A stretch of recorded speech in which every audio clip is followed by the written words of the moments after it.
Hi viewers, welcome to mental style. வீடியோக்குள்ளே போகிறதுக்கு முன்னாடி நம்மளோட சேனலை சப்ஸ்கிரைப் பண்ணாதவங்க சப்ஸ்கிரைப் பண்ணிட்டு கொஞ்சம் சப்போர்ட் பண்ணுங்க. வாங்க வீடியோக்குள்ளே போகலாமா? கார்த்தி ரேவதி சீரியலில் என்ன நடந்துட்டு இருக்குன்னு பார்க்கலாமா? நம்ம ராஜராஜன் ஹாஸ்பிட்டலில் சேர்த்து இந்த பக்கம் ட்ரீட்மெண்ட்டும் நடந்துட்டு இருக்கு. ஒரு பக்கம் நம்ம ரோகிணி, ரேவதி, ஈஸ்வரி எல்லாருமே வந்து அழுதுட்டு இருக்கு. உடனே ரோகிணி கேட்குறாங்க, அம்மா எதுக்காகம்மா நீங்களாம் அழுதுங்க? நீங்களாம் அழவே கூடாது. எவ்வளோ படிச்சு சொன்னோம். அப்பா எவ்வளோ படிச்சு சொல்லியிருப்பாரு, இந்த மருது பையன் நல்லவனே கிடையாது அப்படின்னு சொல்லிட்டு. யார் சொல்றதாவது காது கொடுத்து கேட்டீங்களா?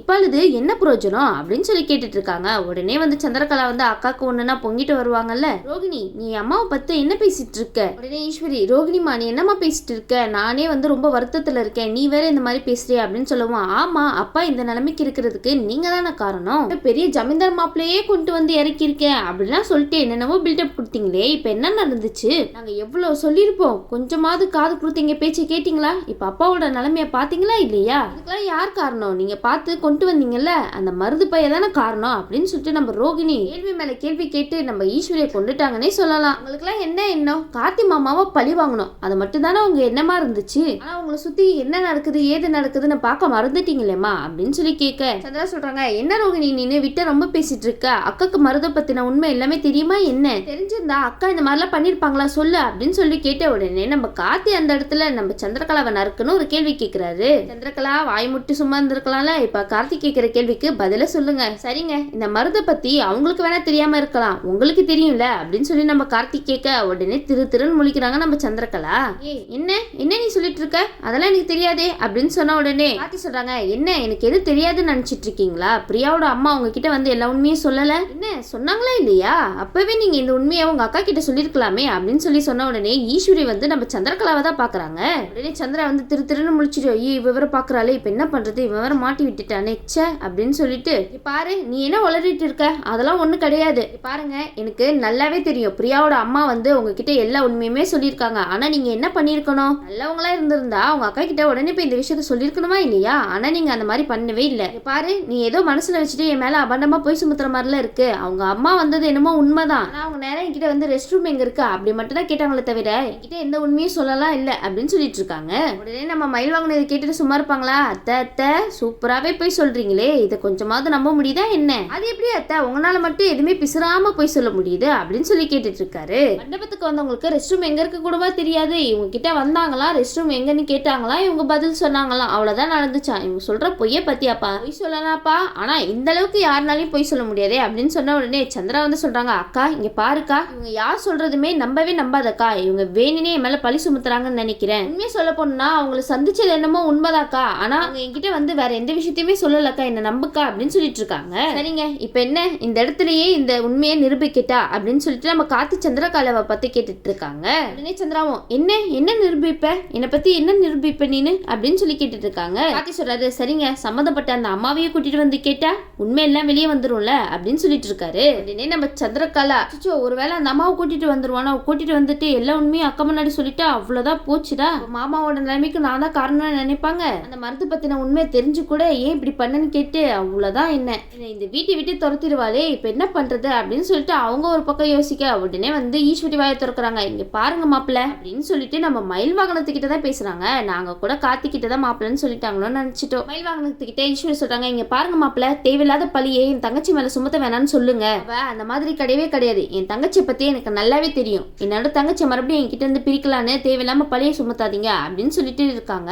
இதே ஈஸ்வரி பண்ண தப்பையே மறுபடியும் பண்றீங்களே, கண்மூடித்தனமா மருத நம்பிட்டு இருந்தீங்க, இப்ப அதே மாதிரியே கண்மூடித்தனமா அவங்க தங்கச்சி நம்பிட்டு இருக்கீங்களே, பெரிய ஆபத்தே உங்க கூட தான் சுத்திட்டு இருக்கு ஈஸ்வரி. நம்ம கார்த்தி வந்து ஈஸ்வரி முன்னாடி சொல்றாங்க, இந்த உண்மையை உங்க முன்னாடியே நிரூபிக்கிறேன் அப்படின்னு சொல்லிட்டு நம்ம பிரியாவோட அம்மாவை கூப்பிடுறதுக்காக ஹாஸ்பிட்டலுக்கு வராங்க. அப்போ வந்து பிரியா வந்து கேட்டுட்டு இருக்காங்க, என்னாச்சுங்க அப்படின்னு சொல்லி கேட்டு இருக்கும் போது அப்ப கார்த்தி சொல்றாரு, நீங்க இந்த மாதிரி சந்திரகலா அத்தை கிட்ட இந்த விஷயத்தெல்லாம் சொன்னது உண்மை தானே அப்படின்னு சொல்லி கேட்டுட்டு இருக்காரு. ஆமா சார், நான் அவங்க கிட்ட சொன்னது உண்மைதான், ரேவதியோட சித்தின்னு சொன்னாங்க, அதனாலதான் எல்லா உண்மையும் அவங்க கிட்ட போய் சொன்னேன். சரிங்க, இதை வந்து அப்படியே நீங்க அந்த இடத்துல வந்து சொல்லணும் சரியா அப்படின்னு சொல்லிட்டு இருக்கும்போது தாராளமா சொல்லிட்டே போச்சு அப்படின்னு சொல்லிட்டு இருக்காங்க. சந்திரா இதோட கார்த்தி உங்க கதையை முடிச்சு விட போறாருன்னு நினைக்கிறோம். இந்த பக்கம் நம்ம கார்த்தி பிரியாவோட அம்மாவை கூட்டிட்டு ஹாஸ்பிட்டலுக்கு தான் வந்துட்டு இருக்காங்க. உடனே இதை பார்த்து சந்திரா அதிர்ச்சி ஆகுறாங்க. அச்சோ, சொன்ன மாதிரி கூட்டிட்டு வந்துட்டானே, இப்ப என்ன பண்றது, போச்சுடா இந்த மருது பையன் மாட்டிக்கிட்டு எப்படியோ எஸ்கேப் ஆயிட்டான், ஆனா நான் மாட்டிக்கிட்டேனே இவன் கிட்ட வந்து. அது மட்டும் இல்லாம உண்மை சொல்றதுக்காக அந்த அம்மாவையே கையோட கூட்டிட்டு வந்துட்டானே, இப்ப என்ன பண்றது, எப்படி இந்த விஷயத்துல இருந்து தப்பிக்கிறது அப்படின்னு சொல்லிட்டு அவங்க ஒரு பக்கம் ஐடியா பண்ணிட்டு இருக்காங்க. இந்த பக்கம் நம்ம சாமுண்டீஸ்வரி கிட்ட வந்து சொல்றாங்க, இவங்க தான் பிரியாவோட அம்மா, பாருங்கம்மா மண்டபத்துல என்ன நடந்துச்சு ஏது நடந்துச்சுன்னு இவங்க கிட்ட சொல்லுங்க அப்படின்னு சொன்ன உடனே, பாருங்கம்மா நான் மருது பத்தின எல்லா உண்மையுமே சொல்ல வந்தேன். ஆனா எனக்கு அந்த இடத்துல யார்கிட்ட சொல்றதுன்னே தெரியல. கார்த்திய தம்பி தேடி தான் நான் வந்தேன். எல்லா விஷயத்தையுமே நான் அவர்கிட்ட சொல்லலாம் தான் வந்தேன். ஆனா அவரு அங்க இருந்து உடனே கிளம்பிட்டாருமா. சரி இவங்க யாரு அப்படின்னு சொல்லி கேட்கும் போது இவங்க தான் ரேவதியோட சித்தின்னு எனக்கு தெரிய வந்தது. சரின்னு சொல்லிட்டு எல்லா உண்மையும் இவங்க கிட்ட சொன்னேன். இவங்க உடனே வந்து சரி நான் என்னோட அக்காவையும் எல்லாருமே நான் இந்த இடத்துக்கு கூட்டிட்டு வந்துடுறேன், எங்கேயும் போகாதீங்க அப்படின்னு சொல்லிட்டு என்ன ஒரு ரூம்ல இருக்க சொன்னாங்கம்மா. ஆனா அந்த ரூம்ல நீங்க வருவீங்கன்னு பாத்தீங்கன்னா அந்த மருது தான் வந்தான். அந்த மருதுக்கு எல்லா விஷயமும் தெரிஞ்சுட்டு தான் அந்த இடத்துக்கு வந்தான். வந்த கையோட அவன் என்ன அடிச்சு போட்டுட்டாமா அப்படின்னு சொன்ன உடனே நம்ம சந்திரகலாவை தான் பாக்குறாங்க இந்த ஈஸ்வரி. சந்திரகலா இனி உங்களால தப்பிக்கவே முடியாது, நல்ல வசமா மாட்டிக்கிட்டீங்கன்னே சொல்லலாம். உடனே சந்திரகலா நடிக்க ஆரம்பிச்சிட்டாங்கப்பா. ஐயோ அக்கா இவங்க சொல்றது நீ நம்புற, என்ன நம்ப மாட்டியா, உனக்கு ஏமால நம்பிக்கை இல்லையா? அவங்க வந்தாங்க அக்கா, வந்து என்கிட்ட ரெஸ்ட் ரூம் எங்க இருக்கு மட்டும் தான் கேட்டாங்க, வேற எதுவுமே என்கிட்ட சொல்லலக்கா, என்ன நம்புக்கா அப்படின்னு சொல்லிட்டு அவங்க ஒரு பக்கம் புலம்பிட்டு இருக்க, அக்கா உனக்கு இந்த கார்த்தியை பத்தி நல்லா தெரியுமா தெரியாதா, இந்த மாதிரிலாம் சொல்லுங்க அப்படின்னு சொல்லிட்டு கூட்டிட்டு வந்திருப்பாங்க இவன். உடனே நம்ம ஈஸ்வரிக்கு தலையே சுத்திருச்சுன்னு சொல்லலாம். ஐயோ இந்த இடத்துல எனக்கு என்ன நடக்குது ஏது நடக்குதுன்னு ஒண்ணுமே புரிய மாட்டேங்குதே. சந்திரா சொல்றாங்க, அக்கா தயவு செய்து இவன் சொல்றதை மட்டும் நம்பாதக்கா, உன்னோட தங்கச்சி மேல உனக்கு நம்பிக்கை இல்லையா, சொல்லு நம்ம அப்படியா பழகிருக்கோம் அப்படின்னு சொல்லிட்டு அவங்க ஒரு பக்கம் கன்ஃபியூஸ் பண்ண கார்த்தி வந்து சந்திராவை கேக்குறாங்க, இங்க பாருங்க நீங்க ஒரு குடும்பத்தை நாசம் பண்றதுக்காக இந்த மாதிரி பண்ணிட்டீங்க, இந்த விஷயமும் எனக்கு நல்லாவே தெரியும். ஆனா இவங்க சொன்ன மாதிரி இந்த விஷயத்த ஃபர்ஸ்டே எங்க கிட்ட எல்லாம் சொல்லியிருந்தா இந்த மாதிரி நிலைமை வந்திருக்காது மாமாக்கு அப்படின்னு சொன்ன உடனே மயில்வாங்கன்னு சொல்றாங்க, இவங்க என்னைக்குதான் உண்மையை சொல்லியிருக்காங்க, வாயை திறந்தாலே பொய் மட்டும் தானே வெளியே கொட்டும், இவங்களுக்கு என்ன நினைப்பு, இந்த குடும்பம் என்னைக்குமே நல்லா இருக்க கூடாது உருப்படாம போகணும் அப்படின்னு தானே இவங்க நினைப்பு அப்படின்னு சொன்ன உடனே சந்திரகலா வந்து ஐயோ அக்கா பாத்தியாக்கா முன்னாடியே 2 பேரும் என் மேல எப்படி அபாண்டமா போய் சுமத்திட்டு இருக்காங்கன்னு நீ பாத்துட்டு இருக்க அப்படின்னு சொல்லி ஆக்டிங் போடுறாங்கப்பா. உங்க தங்கச்சி பத்தி உனக்கு தெரியுமா தெரியாதாக்கா, எனக்கு யார் இருக்கான்னு சொல்லுங்க, உங்க பின்னாடி தானே வரேன், இந்த குடும்பம் என்னோட குடும்பம் நினைச்சுதானக்கா நான் இவ்வளவு எல்லாம் பண்ணிட்டு இருக்கேன், ஆனா எப்படி பேசுறாங்க பாத்தீங்களாக்கா, இந்த குடும்பத்துக்கு போய் துரோகம் பண்ண எனக்கு எப்படிக்கா மனசு வரும், நினைக்கிற எல்லா பசங்களையும் நான் தானக்கா வளர்த்தேன் தூக்கி, அது மட்டும் இல்லாம இவங்க எல்லாம் உன்னோட பசங்க அப்படின்னு நினைச்சிட்டாக்கா வளர்த்தேன், என்னோட பசங்க மாதிரி தானக்கா வளர்த்தேன், அது உனக்கு தெரியாதா என்ன, அப்படி இருக்கும் போது என்னோட பொண்ணு ரேவதிக்கு இந்த அயோக்கியனை கல்யாணம் பண்றதுக்காக நான் வந்து முன் வருவேனா என்ன, அக்கா இவங்க எல்லாம் சேர்ந்து உங்ககிட்ட இருந்து ஒரே பிரிச்சிடலாம் அப்படின்னு சொல்லிட்டு நாடகம் ஆடிட்டு இருக்காங்கக்கா அப்படின்னு சொல்லிட்டு இருக்காங்க. உடனே வந்து ஈஸ்வரி சொல்றாங்க, பாருங்க தயவு செய்து இந்த பிரச்சனை இதோட விட்டுருங்க, நான் என்னோட கணவரை பத்தி தான் கவலைப்பட்டு இருக்கேன், அவர் பொழைச்சு நல்லபடியா வெளியே வரணும், இப்போதைக்கு எனக்கு அது மட்டும் தான் வேணும் அப்படின்னு சொன்ன உடனே நம்ம கார்த்தியும் மயில் வாங்கணும் சந்திராவை தான் மறைச்சு பார்த்துட்டு இருக்காங்க. சந்திரா எப்படியாவது எஸ்கேப் ஆயிடுறீங்கல்ல. இந்த பக்கம் சிவனாடியும் சந்திராவும் தான் சந்திக்கிறாங்க. உடனே சிவனாடி கேக்குறாங்க, என்னாச்சு இப்ப நிலைமை அங்க என்ன இருக்கு அப்படின்னு சொன்ன உடனே இந்த கார்த்தியும் மயில் வாங்கணுமும் சேர்ந்துட்டு என்னையும் அக்கா கிட்ட மாட்டி விட பாத்துட்டாங்க. அப்புறம் என்னாச்சு அப்படின்னு சொல்லி கேட்டு இருக்கும் போது, இல்ல அக்கா இதை பத்தி நம்பல, மாமா இந்த மாதிரி நிலைமையில இருக்கும் போது இப்போதைக்கு இந்த விஷயத்தை பத்தி நான் பேச வேணாம் அப்படின்னு சொல்லிட்டா, அதனால நான் தப்பிச்சேன், என் நிலைமை என்ன ஆயிருக்கும், நானும் அந்த மருந்து மாதிரி உட்காந்து கம்மியானிட்டு இருக்க வேண்டியதான் அப்படின்னு சொல்லிட்டு இருக்கும் போது, சரி இதுக்கப்புறம் என்ன பண்ண போற அப்படின்னு சொல்லிட்டு சிவனாண்டி கேட்க, உடனே சந்திரா சொல்றாங்க, நான் ஒரு முடிவு எடுத்திருக்கேன், இந்த கோவில் கும்பாபிஷேகம் நடக்கவே கூடாது, அப்படி மட்டும் இந்த கோவில் கும்பாபிஷேகம் நடக்கிற மாதிரி இருந்துச்சுன்னா கண்டிப்பா இந்த குடும்பமே ஒண்ணு சேர்ந்துரும், அதனால கோவில் கும்பாபிஷேகம் நடக்கவே கூடாது அப்படின்னு சொல்லிட்டு இருக்கும் போது சிவனாண்டி சொல்றாங்க, அது எப்படி நம்மளால நிறுத்த முடியும், அந்த ராஜராஜன் உயிரோட இருந்தா தானே இந்த கும்பாபிஷேகமே நடக்கும், அவனோட கதையை முடிச்சுட்டா எப்படி நடக்கும், சிவனாண்டி இதை கேட்டுட்டு என்ன சந்திரா பேசிட்டு இருக்க, அவர் கதையை முடிக்கணுமா அப்படின்னு சொன்ன உடனே, ஆமாங்க வேற வழியே இல்லை, நமக்கு ராஜராஜனோட கதையை முடிக்க வேண்டியதான், கதையை முடிச்சாதான் இந்த கும்பாபிஷேகமே நிக்கும், அது மட்டும் இல்லாம இதுக்கெல்லாம் பின்னாடி கார்த்தி தான் இருக்கா அப்படின்னு சொல்லிட்டு நம்ம அக்காவையும் நம்ப வைக்கணும், அப்படி மட்டும் அவளை நம்ப வச்சுட்டோம் இந்த கார்த்தியை மொத்தமா இந்த குடும்பத்தை விட்டு பிரிச்சிடலாம் அப்படின்னு சொல்லிட்டு இருக்காங்க.